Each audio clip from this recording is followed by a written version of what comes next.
Well, hello everybody. We are back to Nadine and Mike Board Game Collection 2020. Here's your host for the evening, Mike Hello. Tango. Hello. Welcome to Mike and Nadine's Board Game Collection 2020. A study in excess. This is number 3 of a dozen, 2 dozen. I don't know. How long is it going to get us through 3,600 board games? We shall see. But we are still in the first section of the basement, and we are starting off at this particular section. And the first thing of note, oh, these were original shelves in the basement. Well, we replaced most of the stuff with stuff from IKEA. Is we have a fun little game here from a Ravensburger. It's Bugs in the Kitchen. It comes with a actual a robot, kind of a cockroach thing that runs on the board, and you can. It's genuinely creepy. Hi, Brian. Say hi to Brian. Hello, Brian. It's genuinely creepy, but it's interesting. As a board game mechanic, as a cockroach that runs around. How about Nadine? How about you talk about this fun thing? We found this many years ago. So this one is called Space Conquest, and it's actually a game that's from Minneapolis, and we're going to open this up and show you the lid here. If I can get this on. It's actually Minneapolis, Minnesota, and the year is 1966. And we don't know anything else about this. It's maybe homemade. It's kind of a one-off game, Space Conquest, and it's all about the Zodiac. So this might be the only one in existence. No. It might be. Might be. But this is the thing that I love. I love collecting kind of those one-off kind of games. Pull out this one too, sweetie. This is a game that's out of Michigan, and it's cross-country flying. Small pilot flying around. Yeah, that's kind of a cool game. Again, it's kind of another one-off game that you. So this roughly is, even though some of it isn't, is kind of a travel section. A bit of a travel theme. More travel section. Traveling, and got a trucking theme. This is the game CB that radio. I keep getting contacted about people wanting to buy off of us. We had a friend that had every CB radio board game. The Turtle Schooner. Oh, this is a cool one. This is Cayman Islands Turtle Ranger. And this is a one-off. This isn't exactly mass-produced. It's kind of a rare, fun thing. Here's a game called Gnip Gnop, which is ping pong spelled backwards. This is an early 70s game that I played a lot of when I was a little kid. Game Hoppy. Now, Nadine, we got to talk about hoop. We have a fair amount of these things that are supposed to be played outdoors. I love collecting outdoor games, but I also like collecting outdoor games that have indoor versions, which we'll see some at some other point. So these cool cats, and you can tell they're cool cats from their clothes. You take sticks, and there's hoops, and it's literally just sticks and hoops, and you fling the hoops with the sticks. That's it. That's the entirety of the game. One of those great outdoor games. Flinging hoops with sticks.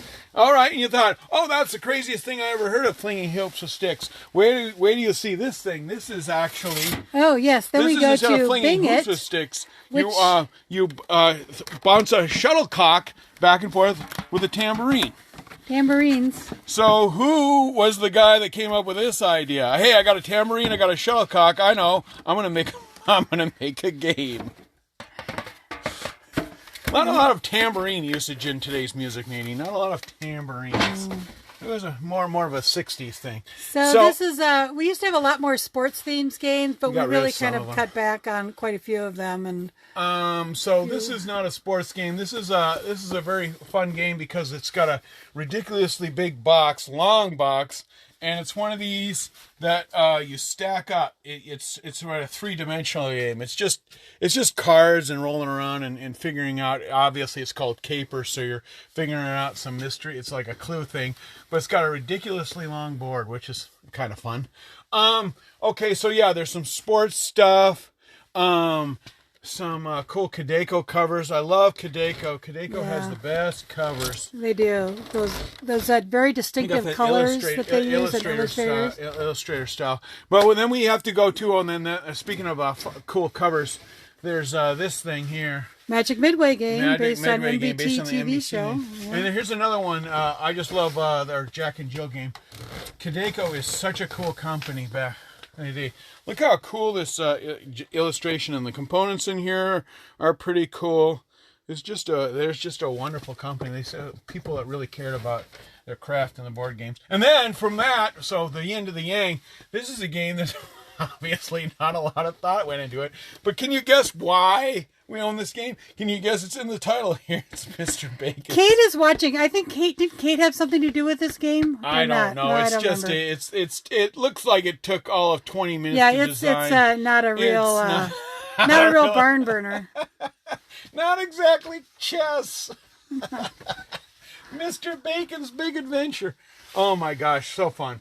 And so we have so we had to really reduce the amount of opolies because obviously everybody we got all that. That's about all the opolies that We have have. St. Paul opoly and Minneapolis opoly and Twin Cities opoly and then some Seinfeld thing and well we just can't do any more opolies. Can't do Can't opoly. We've had it with the opolies. And you see that we've kind of had to just fit games in because we've really run out of room for games. So that's why there are some games kind of haphazard in here. Okay, here's a great thing. This is if you wanted to do what's the name of that thing, Nadine? Twister. Oh yeah, it's a Twister variant, but you instead of so you do things with your hand. You put your hand on your friend's head or something, but this thing spins around, so you have to do all this You have to jump over it. while you're jumping up and down. So this seems like a lawsuit waiting to happen to me. But these kids are there having the fun. They got their socks on. They're having the fun. Here's a super cool game. A super cool box. It's featuring one of the reasons that we really like the early board game collecting is the artistry that goes on, especially in the 60s and 50s in this thing. So this is if I would have seen this when I was a kid, I would have just lost my mind how cool this is with the. I don't think your mom would have allowed you to bring that game she into wouldn't the like house. me a mystery skull. No. But it's an awful cool. And speaking of my mom and my parents, this is a game about UFTA. The UFTA, it's a Scandinavian history trivia game, and you know what's interesting about Scandinavian trivia, Nadine? No, what? No. It's pretty boring. It's pretty not exactly the most fun you can have in the world. So moving on. This is an awesome box cover. Most of these games are. This got an awesome name and an awesome box cover.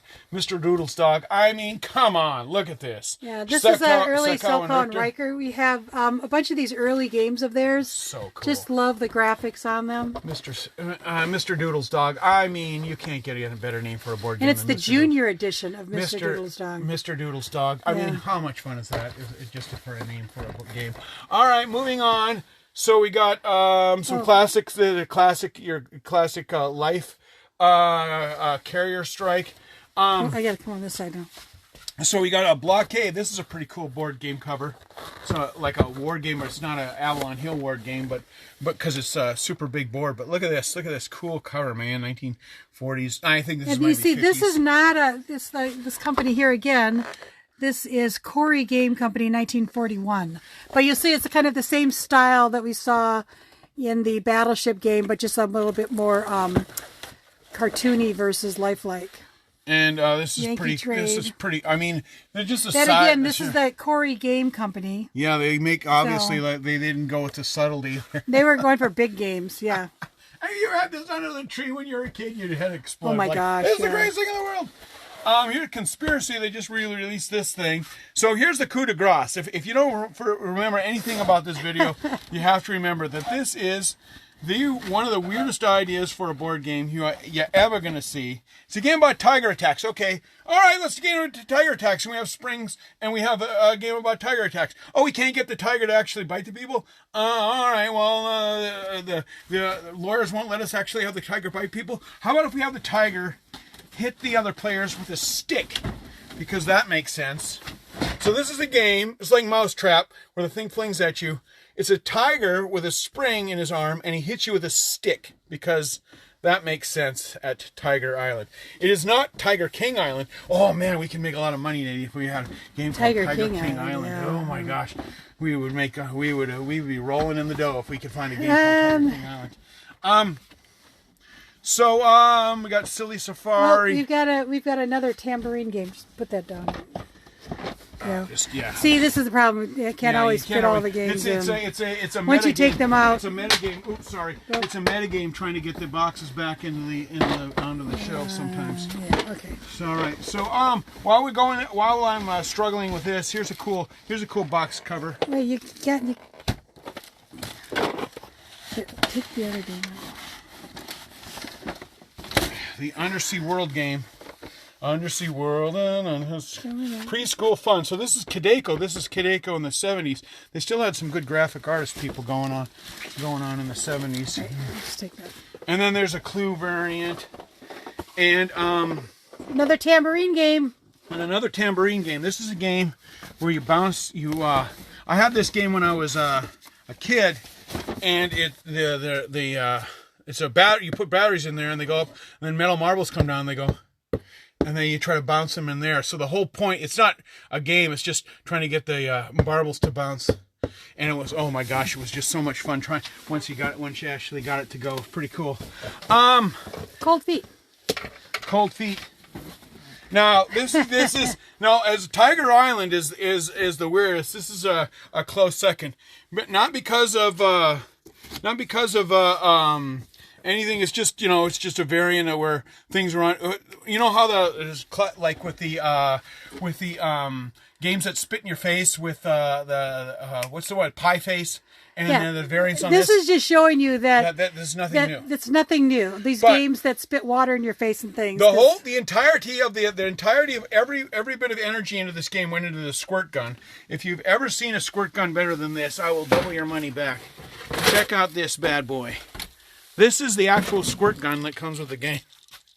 It's the craziest looking squirt gun in the history of squirt guns. And no, I have not tried it to see if it works. It is like a 60-year-old squirt gun. Come on, man. I'm not going to see if a 60-year-old squirt gun works. Okay, so Toss Across. This is a classic game, tic-tac-toe game from the 70s.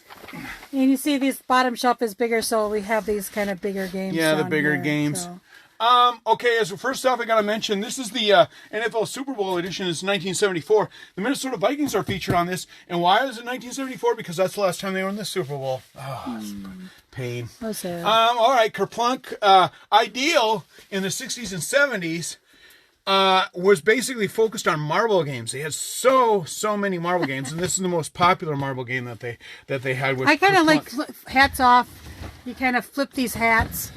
You're flipping hats into a little thing there. Yeah, that's a fun kind of one of my yeah. And then you can play indoor croquet. That's a thing. Oh, Battling Tops, which is an awesome game. You can go on the internet and Google Battling Tops and find people that dress as Mexican wrestlers playing Battling Tops. Apparently, that's a thing in the world now. People dress as Mexican wrestlers. And your classic party here, Blockus. That's a fine game. All right, moving on to this shelf. This is the theme on this is what's the theme on this again? These are really long, tall games, and this is where they fit. This is just long, tall games, and this is where they fit. So sometimes you got to do that. A game called Shenanigans. That's a fun, more of a fun title than an actual game. Switch. Yeah. I'm gonna go on this side. So this is a Jenga variant, except instead of a tower, it's an arch. So it's like a Jenga with an arch. It's more of a balancing. That's a different animal. Games where you throw things at the board and they stick and you try to score points. Here's another of the early flying games. This one is called Flying Aces. This is another Selkow and Riker. Yeah, this is like from the 30s. Though. There we go. Yeah. From the 30s. Though. This is number 72. Game number 72. Game number 72 in it, so that's pretty awesome. Here's a operation variant where you have an alien and the alien screams. That's about all we need to know about that. It's not exactly rocket science on that bad boy. Here's some more cool stuff. There's a lie detector game which has an electronic component which obviously doesn't work because it's 1950s or whatever. We tried it like we have several. Could you see one in the background? We have another lie detector test. We tried it a couple months ago and it didn't work. We have a couple of these versions. I was upset. There's another one. Here's all right. Well, here's another really old oh yeah. This one here, which is the game of Arabian Nights, and that one is national games. So yeah, that's obviously hand illustration there. And then we have some fun things. We have a couple of space games, and then we have games based on video games from the 1980s. We have the Pac-Man game and Cubert, which is actually not a bad game at all. Actually, it's a little bit of a thinky thing. But we got some Pac-Man and Centipede. They just came out with a new Centipede game that's pretty. Actually, it's not too shabby. Your electronic more big, tall, long games. Nadine, we have to talk about Hands Up Harry. Hands Up Harry is a game where you shoot at Harry, and it doesn't show there, but one of the things you can shoot at, if you hit him in the belt buckle, his pants fall down, Nadine. His pants fall down. And I'm not going to tell you if there's anything under below his pants. It's a family show. It's not exactly what you think. But his pants do fall down if you shoot him in the belt buckle, which I heard actually is a thing in the real world. My favorite Remco game.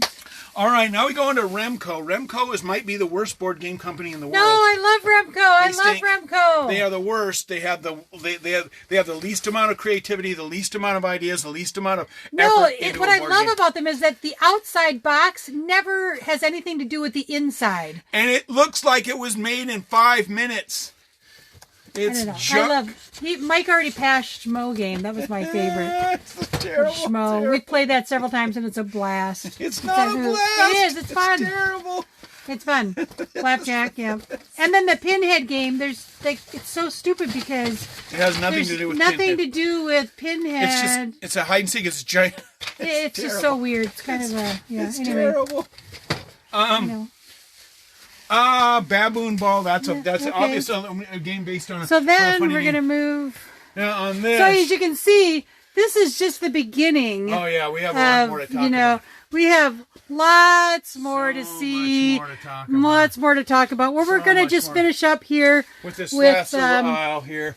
These are some actually newer games, brand new games. So Ishtar just came out of Gen Con last year. It's Bruno Cathalatz, and it's not too shabby. It's a fine little. I really like Dice Hospital. Dice Hospital is a really actually a pretty good game. This is a game you can only play with really super good friends. Yeah, ladies and gentlemen. It's misogynistic. Friend Cindy, we love playing with her. Here's some more newer things. And again because I just ran out of space. Here's some bags. And now we're going to do some old games. The Snoopy Doghouse game. It's not as good as we have a better Snoopy game. Nadine, we have to talk about this. Oh yeah. A game. Bump ball. So you remember when we have the what's the bounce? Belly up. Belly ball. Belly bumper. Belly bumper. Belly bumper. This is now bump ball, which is very similar in concept. And as you can see, even though it's obviously from the 60s, but you can see that these people are so you start at your head, and then you're going to drop it, and you need to catch it at your waist, at your tummy to tummy, or hip to hip, or bum to bum. Nadine, it wouldn't not be a great jump in logic to postulate that these people are now dating. Maybe. Pig in the Garden, sweetie. Got to talk about Pig in the Garden.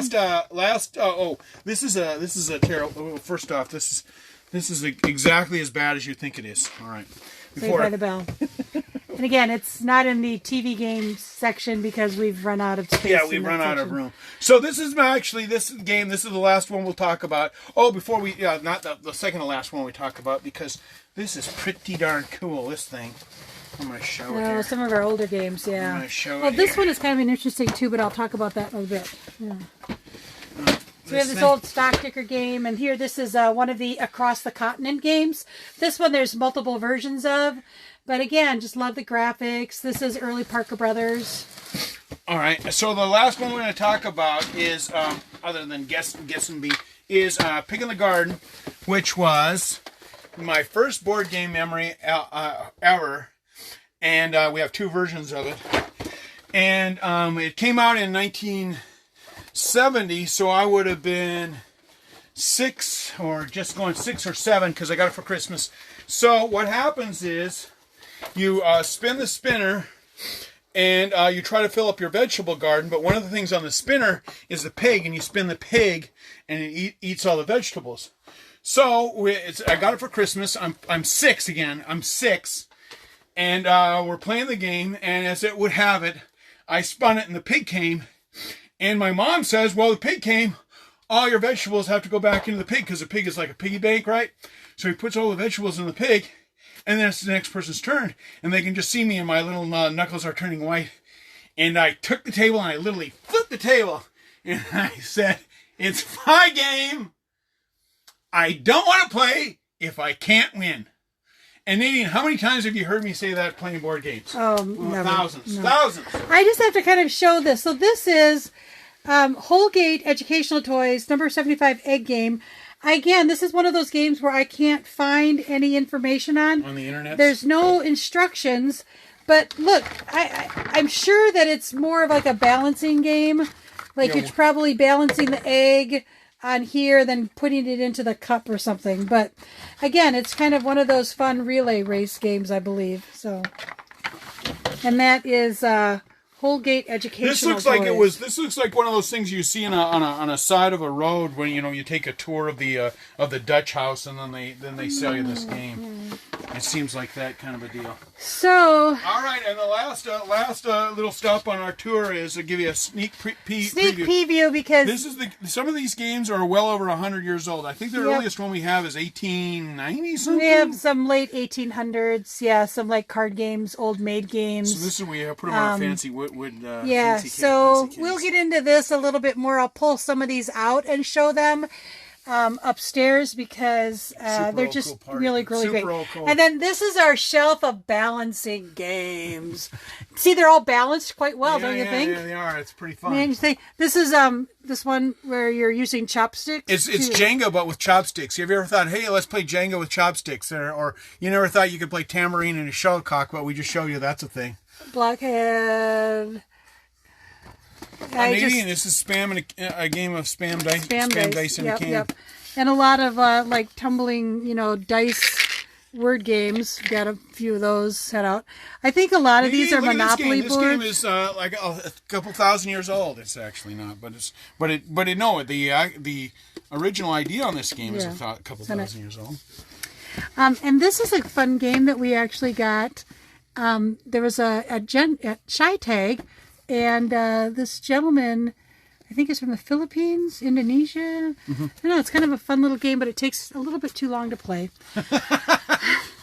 But we can't. That's it. That's it for now. We can't get. Once we cross this boundary, we're into all manner of stuff. This is all classic strategy. This is all Word. This is no, and Euro it's not stuff. all. It's not most of it. Things. This is Euro stuff. And yeah, we're going to get into a lot more newer games as we go the other direction in our basement. These are boards that don't have. I think there are a lot of Monopoly boards, but I think there's some other. We'll do a show just on boards that we have and cool looking boards. So say goodbye, sweetie. Say goodbye, sweetie. Good night, everyone. Till next time. Bye. Bye.